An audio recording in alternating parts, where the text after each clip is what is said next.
L'islam, à travers le monde, est de nombreuses fois accusé de violence.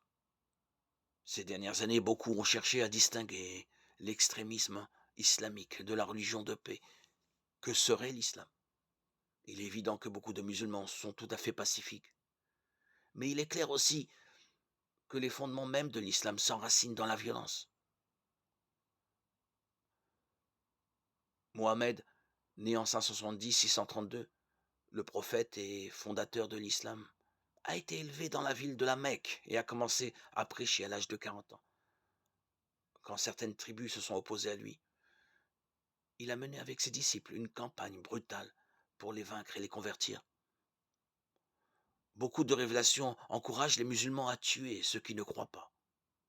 Nous pouvons le lire dans la sourate 2, 191, 4, 74, 8, 12. La conquête violente a été le premier moyen d'expansion islamique à travers l'histoire. Pendant la guerre entre les États-Unis et les pirates barbaresques, le secrétaire d'État américain Timothy Pickering a dit, ayant appris par révélation que de faire la guerre aux chrétiens garantira le salut de leur âme, et trouvant tant d'avantages ici-bas à s'acquitter de cette obligation religieuse, ils ont une puissante motivation à combattre jusqu'à la mort.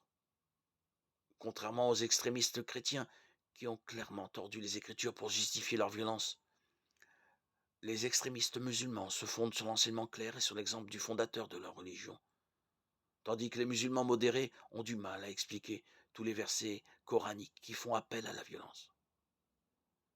On peut résumer en un mot la raison pour laquelle les religions ne peuvent coexister pacifiquement: le péché. Tous les hommes sont pécheurs, si bien que les conflits violents peuvent émerger même dans un contexte religieux. Différentes religions peuvent avoir des effets positifs semblables sur la société, mais toutes les religions ne se valent pas pour autant. Seule la foi chrétienne résout le problème du péché en changeant le cœur de l'homme. Si quelqu'un est en Christ, il est une nouvelle créature. 2 Corinthiens 5, 17.